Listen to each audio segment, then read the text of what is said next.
noite, meus amigos, irmãos em Cristo, votos de muita paz, de muita alegria no coração, que possamos estar juntos alguns momentos para juntos sintonizarmos com Cristo e aurirmos as forças necessárias superiores para podermos viver com dignidade na terra. A vida com dignidade na terra começa quando o amor do Cristo nos constrange. É uma frase de Paulo de Tarso, em 2 Coríntios. Ela é muito interessante, porque como o amor pode constranger? O significado da palavra constranger quer dizer impedir movimentos de tolher a ação do outro. Mas tolher em que sentido? Constranger em que sentido?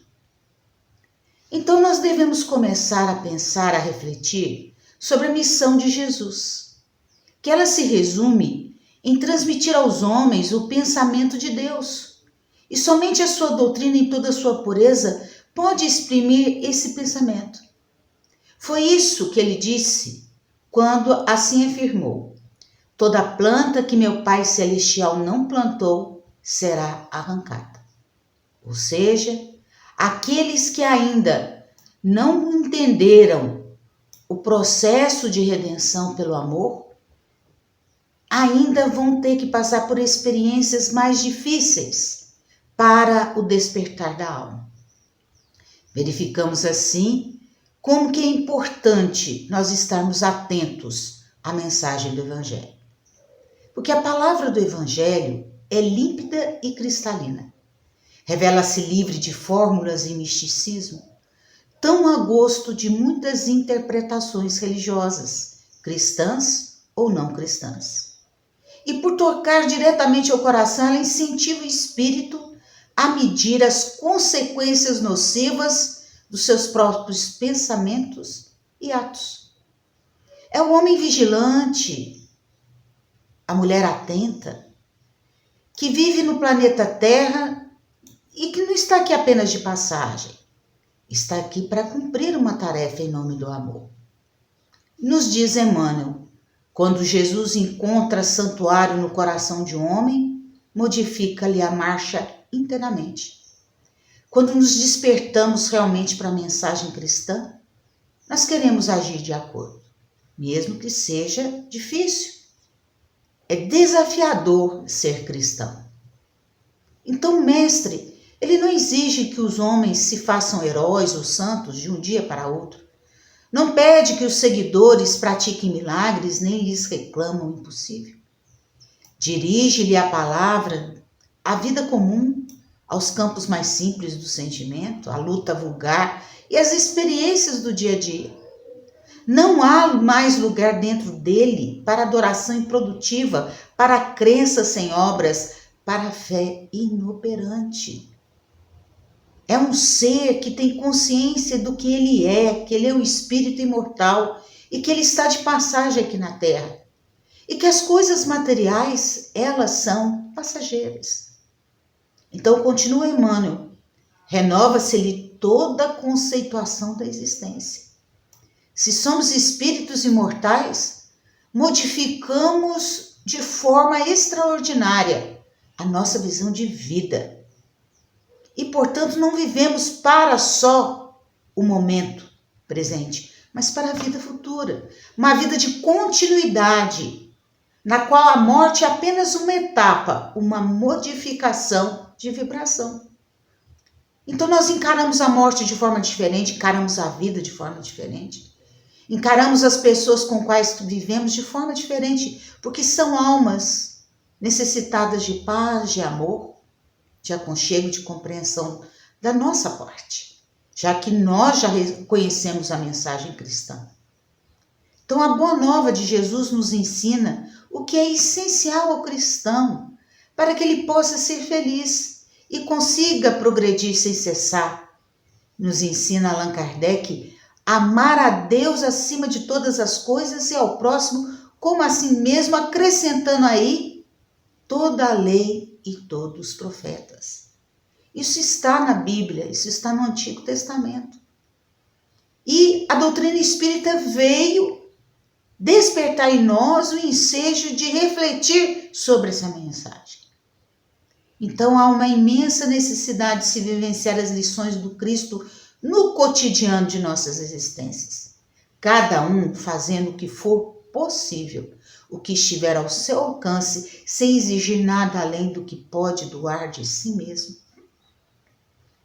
Exigir mais de nós mesmos, eis a questão.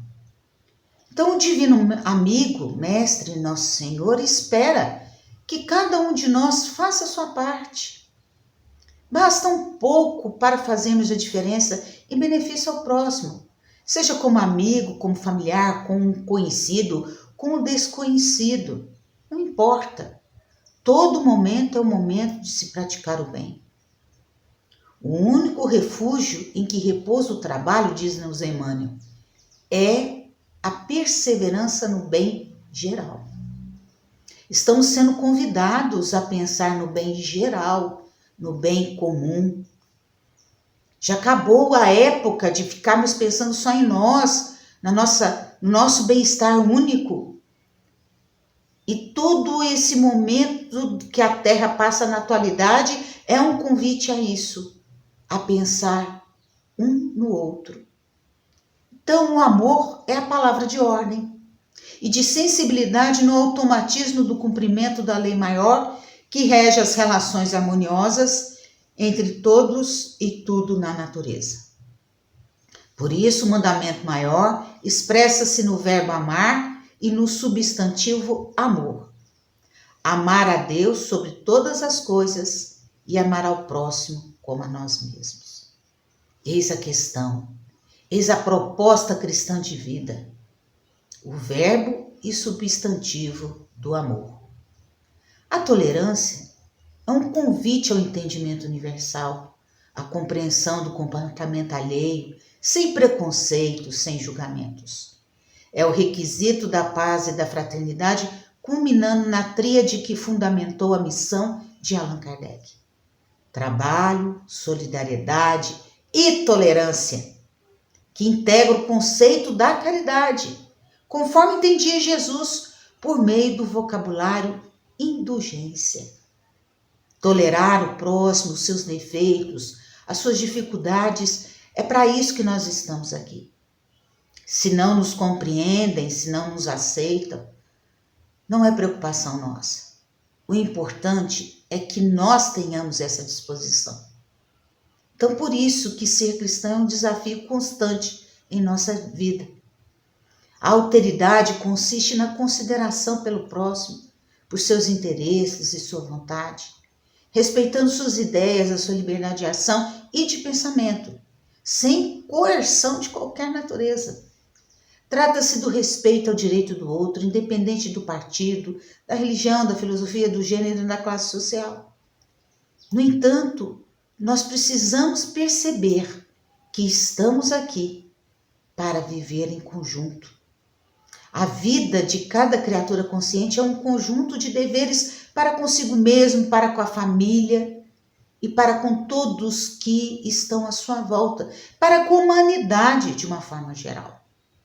E não é tão fácil desempenhar todas essas obrigações com a aprovação plena das diretrizes evangélicas. Nem sempre teremos a aprovação de quem quer que seja. Não vamos conseguir agradar todo mundo, mas precisamos estar bem conosco mesmo e com a nossa consciência. É imprescindível se faz eliminar as arestas do próprio temperamento, garantindo o equilíbrio que nos é peculiar. Contribuir com eficiência em favor de quantos nos cercam o caminho, dando a cada um o que lhe pertence, e servir a comunidade de cujo quadro fazemos parte, sem que nos retifiquemos, não corrigiremos o roteiro em que nos marchamos. Devemos ver como tem sido a nossa marcha, como tem sido a nossa caminhada, quais têm sido os nossos objetivos. Temos construído dentro de nós um plano de vida maior, um plano de vida espiritual. Se buscamos a sublimação com Cristo, ouçamos os ensinamentos divinos para sermos discípulos dele, é necessário nos dispormos com firmeza a conduzir a cruz dos nossos testemunhos de assimilação do bem. Nós temos as nossas cruzes. A cada dia basta a sua cruz. E assim vamos dando testemunho da nossa fé, da nossa convicção. A persistência no bem é, contudo, tarefa árdua, que exige firme atuação da vontade. Manejar a vontade como instrumento providencial para a aquisição de novas conquistas evolutivas deve ser operação consciente de combate às nossas imperfeições. Sobre o império da vontade, o querer ser pode perfeitamente se transformar em querer fazer, pois é o reflexo, esboça a nossa emotividade. A emotividade plasma a ideia, e a ideia determina a atitude. E a palavra que comanda as nossas ações. Não é simples, nós sabemos. É um exercício diário de vida plena. Mas estamos reencarnados com esse objetivo. O nosso período na Terra tem como esse objetivo exatamente transformar as nossas ideias, emoções em palavras e atitudes. Nos diz o nosso querido e inspirador Bezerra de Menezes. O espírita cristão é chamado aos problemas do mundo a fim de ajudar-lhes a solução. Contudo, para atenderem semelhante mister, há que silenciar discórdia e censura e alongar entendimento e serviço. O simples fato de nós crermos em Deus, segundo o entendimento da fé raciocinada, que não é dogmática, que sofre modificações no íntimo do ser, a pessoa passa a reconhecer o valor da providência divina e aproveita a chance de melhorar-se, compreendendo a extensão do amor, da misericórdia e das justiças divinas. Tal entendimento alimenta a alma do crente sincero e lhe serve de apoio para vencer os desafios existenciais. O espírita esclarecido, ele tem fé, não a que entorpece os sentidos e a vontade, mas a fé raciocinada. Todos os indivíduos que têm fé perseveram no bem. São considerados abençoados e bem-aventurados, porque, de acordo com o Espírito Memês, sabem aproveitar as pedradas da vida, porque a fé e a perseverança no bem são os dois grandes alicerces do reino de Deus. Estamos aqui na Terra para vencermos a nós mesmos, para combatermos o que não está tão bem na gente e que não nos faz tão bem, não nos faz tão feliz. Como disse o Mestre Jesus, a quem muito foi dado, muito será pedido. Enquanto espíritos imperfeitos, todo dia é dia de colher os frutos de ações passadas. E todo dia é dia de semear, no modo como se faz essa colheita ou na vivência de experiências novas. Então, queridos amigos, nós estamos aqui para isso, para viver cada dia, um dia de cada vez, para podermos semear e colher todos os dias. Então, em todas as religiões cristãs, Jesus é o nosso modelo, a nossa conduta. É o grande mestre que nos ensina a viver melhor. Jesus nada escreveu, mas falou a todos aqueles que o quiseram escutar, fossem por necessidade, por curiosidade ou até mesmo por desejar combater. Suas ideias, seus ensinamentos disseminaram-se rapidamente, pois aqueles que o ouviam comentavam, encantados, suas palavras com outra. Depois de sua morte, os apóstolos levaram seus ensinos a lugares distantes, aumentando o número daqueles que os conheceram. Alguns dos seguidores escreveram a respeito do que ouviram e viram de Jesus. E estes textos se transformaram nos evangelhos. Sua vida e sua obra eternizaram-se por esses textos. são as mais comentadas e discutidas das civilizações da Terra, através dos tempos. Em todas as religiões cristãs, o Evangelho é a base dos estudos e das pregações, possibilitando a todos nós uma sábia reflexão.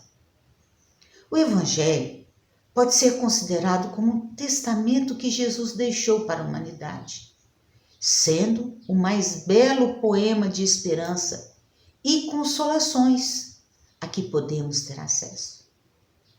Ainda hoje, a sua voz, a sua atitude, a sua presença são ouvidas por todos aqueles que o buscam, com lições de beleza e de felicidade, dando a oportunidade de esperar por melhores dias, à medida que nos ensina a autossuperação. Nos dias atuais, conhecer o Evangelho está ao alcance de todos, diferentemente do que acontecia quando isso era reservado apenas a alguns líderes espirituais de algumas religiões. Mas será que o conhecimento do que disse Jesus, dos seus exemplos, das suas ideias, nos serve para realmente modificar nossas vidas? Será que procuramos ser simples e humildes, como ele nos ensinou? Será que diante de um ato violento, seja físico ou moral, feito contra nós, sabemos mostrar a outra face ao agressor, dando-lhe um exemplo de brandura e não de revide? Por isso, aqui vamos fortalecer o que nós já colocamos, né? Que ser cristão é um desafio para a atualidade. Será que nos sentimos ofendidos? Sabemos perdoar da mesma maneira que quando ofendemos e queremos ser perdoados? Será que somos capazes de dialogar com todos a despeito de quaisquer diferenças, nos mantendo calmos e pacíficos? Somos capazes de tratar com amor alguém cujas atitudes não estejam de acordo com o nosso padrão moral sem fazer julgamentos? Somos capazes de refletir sobre aquilo que nos faz sofrer sem nos julgarmos vítimas, mas sim responsáveis, e dessa maneira conseguirmos usar este sofrimento para nos modificarmos interiormente? Será que temos realmente ouvidos de ouvir ou decoramos as passagens dos evangelhos? Nosso querido Mestre, Jesus, esteve sempre ao nosso lado. Por que não desejar seguir o seu caminho? Se queremos conhecê-lo realmente, não basta apenas ouvir, ler, debater, mas sim experimentar em nossa vida seus ensinamentos, colocando-os em prática. Mesmo que às vezes não nos dê certo, às vezes fica difícil, mas é exatamente essa insistência que vai fazer de nós um vencedor. Porque é nessa insistência que damos testemunho da nossa fé. Como nosso amigo e terapeuta, Jesus espera que possamos abrir o nosso coração e a nossa mente para as reflexões que há mais de 2000 anos estão espargidas no ar e respirando, esperando o solo fértil para germinar e florescer. E aí cabe a nós aqui a parábola da boa semente, a parábola do samaritano. Os solos são os nossos corações. Como tem sido o nosso solo interior? Como nós temos nos colocado diante da mensagem cristã? Ela tem florido dentro do nosso coração para que ela se torne, então, uma colheita profícua, generosa e boa e possa envolver a todos. Vamos nos entregar a Jesus, amigos, irmãos em Cristo. Vamos nos entregar de corpo e alma, sabendo que essa mensagem ela faz diferença na nossa vida. Ela nos quer o melhor, vai tirar o melhor de nós todos, o melhor que nós podemos oferecer ao outro. Vamos deixar de pensar em nós, vamos pensar no bem comum. Vamos nos fortalecer no Cristo, na sua fé, na renúncia as coisas do mundo e seremos então pessoas felizes aqui na Terra, mediante a vida imortal que nos espera. Que o amado Mestre nos abençoe e nos fortaleça, hoje e sempre.